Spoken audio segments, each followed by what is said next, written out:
नमस्कार दोस्तों, आइए सुनते हैं आज की कहानी चरित्र पर उंगली।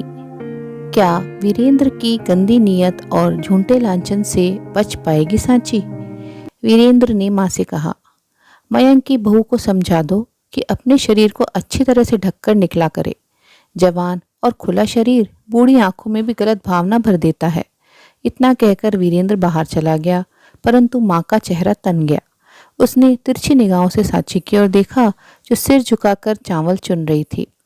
उस समय तो माँ चुपचाप रह गई, लेकिन बाद में सांची को अपने कमरे में बुलाकर कहा, बहू, औरत की इज्जत पग पग पर सैकड़ों लोलुप आंखों के नीचे से गुजरती है।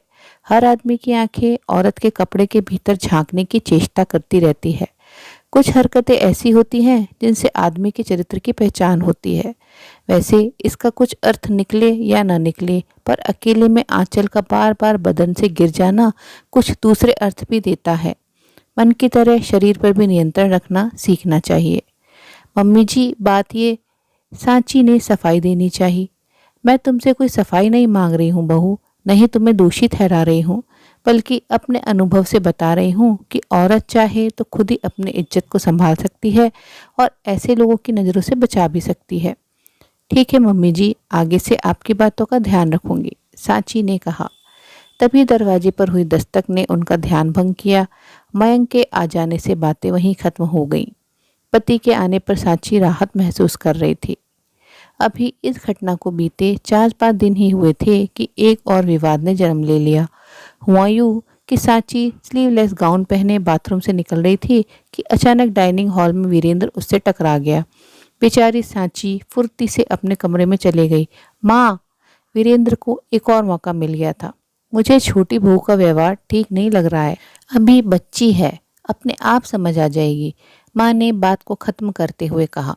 तुम बहुत भोली हो, पर यदि अभी से कंट्रोल नहीं किया गया तो परिवार की इज्जत पर बट्टा लग सकता है। माँ ने वीरेंद्र को डपटते हुए कहा, तुम कहना क्या चाहते हो? सांची को समझाओ, मर्यादा में रहना सीखे, इसके तौर तरीके कुछ ठीक नहीं है। सांची दरवाजे के पास खड़ी होकर अपने जेठ और सास के बीच हो रही बातें सुन रही थी। उसे समझ में नहीं आ रहा था कि उसने ऐसी कौन सी गलती की है जिससे उसकी सास और जेठ उसके चरित्र पर संदेह कर रहे हैं। उन सारी बातों ने जैसे सांची के चेहरे से हंसी छीन ली। हमेशा खुश रहने वाली सांची बुझी बुझी सी रहने लगी। उसे समझ नहीं आ रहा था कि अपनी व्यथा किससे कहे। जेठ उस पर अपरोक्ष रूप से लांछन लगा रहे थे और उसकी सास, जो कि एकदम पुराने ख्यालात की थी, उसे रोज औरत की मर्यादा का पाठ पढ़ाती रहती थी। एक बार तो उसने मन में आया कि वह मयंक से सब कुछ बता दे, परंतु दोनों भाइयों में बेहद प्रेम था और वह प्रेम कहीं उसके कारण टूटकर बिखर न जाए, इसलिए वह चुप थी। वह अपनी मन की बात जेठानी विधि से भी कहकर क्या करती, उसके लिए तो उसका पति परमेश्वर था। रात में जब मयंक कमरे में आए तो वह एक तरफ मुंह किए पलंग पर चुपचाप लेटी हुई थी। मयंक ने पूछा, क्यों, तुम्हारी तबीयत खराब है क्या? सांची ने कहा, नहीं, ऐसी कोई बात नहीं है, बस नींद आ रही है। परंतु मयंक समझ गया कि सांची परेशान है। उसके मन में छिपे भाव चेहरे से साफ साफ व्यक्त हो रहे थे। इतना उदास तो उसने सांची को कभी नहीं देखा। उस समय मयंक ने सांची से कुछ भी कहना ठीक नहीं समझा। अगले दिन रविवार था। मयंक ने सांची के साथ फिल्म देखने और बाहर घूमने का प्रोग्राम बनाया। मयंक ने सोचा कि सांची घर के अंदर की बंद दुनिया में रहते रहते ऊब गई है, इसलिए उदास है। कॉफ़ी हाउस में कॉफ़ी पीते हुए अचानक मयंक ने सांची से उसके उदास रहने का कारण पूछा। मयंक ने कहा, मुझे 2-4 दिन के लिए ऑफिस के काम से बाहर जाना है। जब तक तुम अपनी मन की बात नहीं बताओगी, मैं निश्चिंत होकर नहीं जा पाऊंगा। लेकिन जब सांची ने सारी बात बताई तो मयंक अवाक रह गया। उसे विश्वास नहीं हो रहा था कि सांची जो कह रही है वह सच है।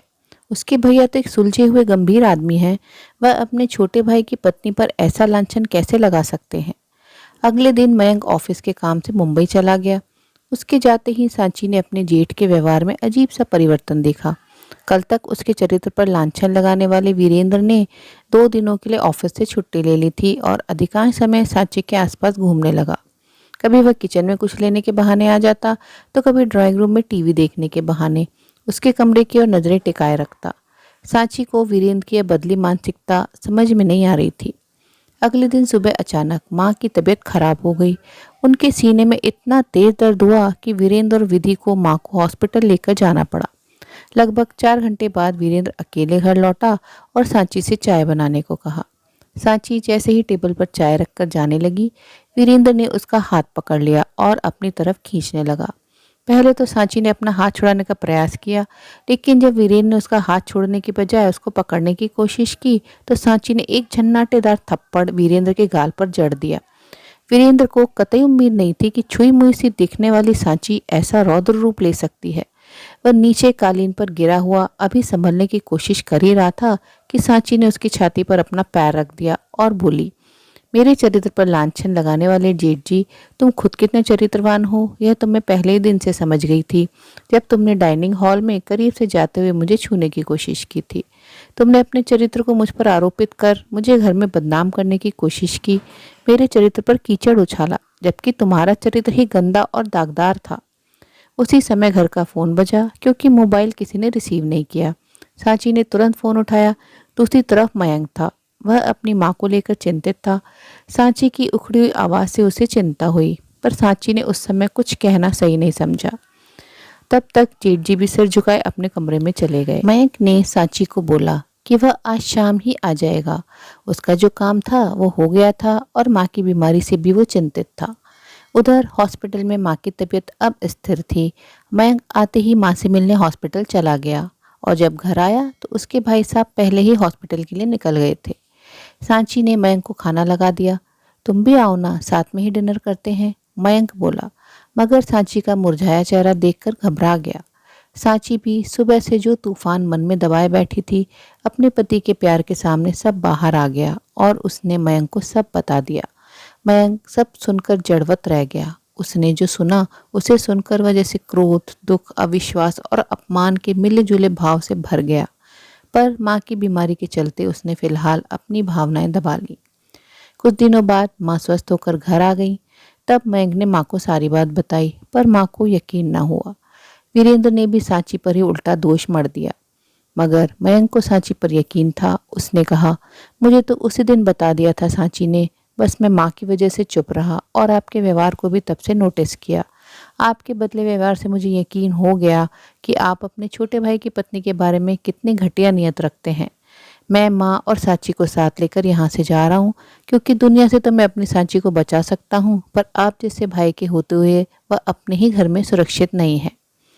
उम्मीद है दोस्तों कहानी पसंद आई होगी। कहानी अच्छी लगी तो अपनी राय कमेंट बॉक्स में ज़रूर साझा करें और अपने मित्रों व प्रियजनों के साथ भी शेयर ज़रूर करें। आपसे अनुरोध है, अगर आप चैनल पर नए हैं तो ऐसी ही नई नई जीवन से जुड़ी कहानियाँ सुनते रहने के लिए चैनल को सब्सक्राइब जरूर करें। कहानी अंत तक सुनने के लिए आप सभी का दिल से बहुत बहुत शुक्रिया।